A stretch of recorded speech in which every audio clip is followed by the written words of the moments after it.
Je rappelle, Clément Rical, vous êtes agronome spécialiste du café, chercheur agroforestier de CIRAD, Centre de coopération internationale en Oui, recherche agronomique pour le développement. CIRAD a des projets pour aider la production du café au Vietnam. oui, le CIRAD mène plusieurs projets au Vietnam pour aider au développement de la caféiculture, pour aider au développement durable de la Oui, caféiculture. Il y a des projets qui s'intéressent à la filière du Robusta. Il y a un projet qui s'appelle VSCOP, qui est financé par la coopération australienne, un autre Bolero, qui est financé par l'Union européenne, qui s'intéresse, ces deux projets, à la diversification des systèmes café pour mettre en place de l'agroforesterie, qui s'intéresse à la gestion de la ressource en eau pour avoir une meilleure irrigation, pour avoir des systèmes racinaires qui sont plus aptes à résister à la sécheresse aussi. À oui. travers ces projets, on fait l'analyse de cycle de vie du café pour comprendre le bilan environnemental de la filière et comment réduire ce bilan, ce qui correspond en grande partie à comment réduire l'utilisation des engrais. Donc on a tous ces projets-là pour la filière du café. Il y a encore peu de temps, il y avait un projet Ecofi qui était financé lui par le secteur privé qui visait à diminuer les intrants en pesticides, diminuer l'utilisation des pesticides dans la filière du café. Et il y a aussi des projets qui s'intéressent à la filière arabica, qui est Oui. une filière qui est plus petite au Vietnam. Mhm. Le gros du café, le gros de la production, c'est du robusta. Oui. Plus de 95% c'est du robusta, mais il y a quelques pourcents de production d'arabica dans le nord du Vietnam et sur les plateaux centraux. Et là-dessus aussi, nous avons des projets financés notamment par l'Union européenne et par l'AFD qui visent au développement de l'agroforesterie, là encore du café arabica, en introduisant des variétés qui s'adaptent mieux à ces systèmes-là, qui sont des systèmes plus diversifiés, sous ombrage. Euh, et donc on teste ces nouvelles variétés dans le nord du Vietnam. Donc tous ces projets-là participent au développement de la caféiculture au Vietnam. Au Vietnam, on cultive à la fois le Robusta et l'Arabica. Le Robusta beaucoup plus. Et d'après vous, entre le Robusta et l'Arabica, quel café est plus résistant aux menaces du changement du climat?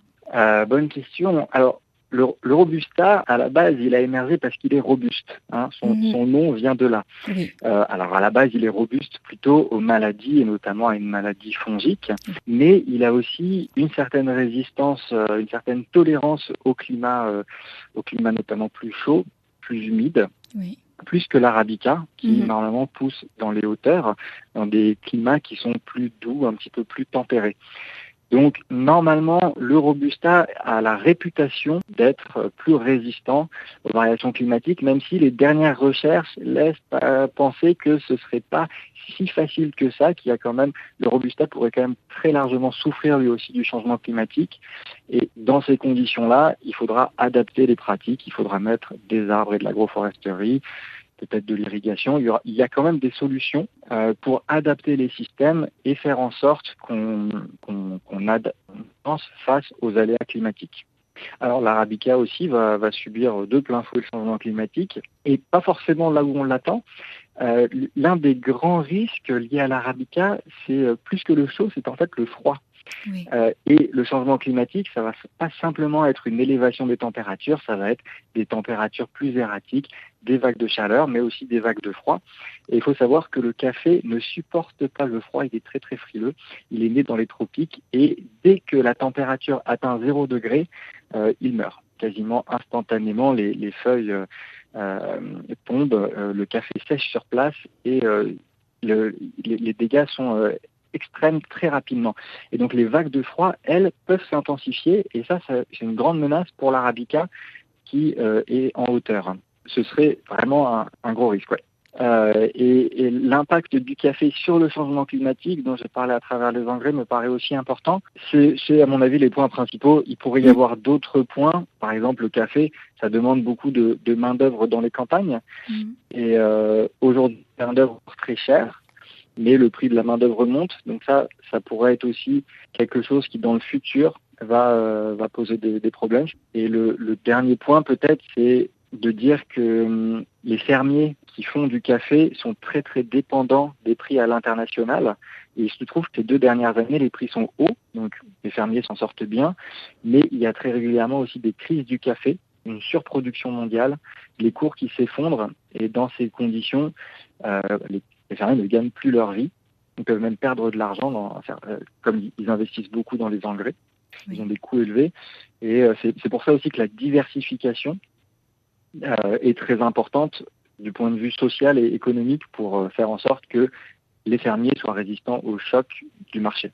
Est-ce que vous pouvez parler un peu plus des impacts du café sur le climat, s'il vous plaît? Est-ce que la production du café laisse des mauvais impacts sur l'environnement, sur le climat? Alors oui, la production du café impacte l'environnement et plus particulièrement le climat.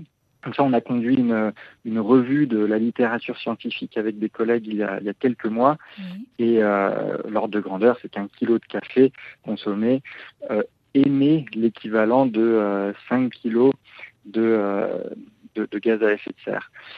Et donc, cette émission de gaz à effet de serre, elle vient principalement de l'utilisation des engrais, notamment des engrais azotés. Oui. Et là-dessus, le Vietnam, lui, est très gros consommateur de ces engrais. Il y a d'autres pays qui en utilisent beaucoup moins. Par exemple, si on va sur la production de Robusta en Ouganda, les fermiers n'ont pas forcément accès à ces engrais-là. Mm-hmm. Mais après, le rendement est plus petit aussi, est plus bas. Donc, il faut trouver le juste milieu entre des rendements qui permettent aux fermiers de gagner leur vie, tout en limitant les impacts environnementaux. Donc ça, c'est le premier impact, c'est celui de l'utilisation des engrais. Deuxième impact, qui est plus un impact historique, c'est que le café a quand même beaucoup contribué à la déforestation, malheureusement. Aujourd'hui, au Vietnam, c'est moins le cas, mais par le passé, des très larges zones ont été déforestées pour planter du café. Donc ça aussi, c'est une contribution majeure aux dégâts environnementaux et au changement climatique. Et le troisième point sur le changement climatique, ce serait, en tout cas au Vietnam, la production de compost. Quand les fermiers récoltent leur café, c'est la graine, c'est le grain simplement qui est utilisé dans la boisson, mais toute la pulpe du fruit, elle, est utilisée pour faire du compost qui repart en champ. Et ce compost est souvent fait de manière anaérobique, c'est-à-dire sans oxygène, ce qui contribue aux émissions de méthane. Et on estime que c'est peut-être 20% de la contribution des gaz à effet de serre. Donc toutes ces contributions-là participent au bilan environnemental du café. Et après, il y a aussi tous les bilans environnementaux de l'utilisation, notamment des pesticides, de l'utilisation de l'eau, puisque le café au Vietnam est très largement irrigué. Donc les fermiers pompent dans les nappes phréatiques. Et en contrepartie, il y a aussi beaucoup d'opportunités. Le café, ça peut être une culture avec un impact environnemental très restreint s'il est fait dans les bonnes conditions, notamment, et j'y reviens sur l'agroforesterie, donc mettre des arbres dans les champs.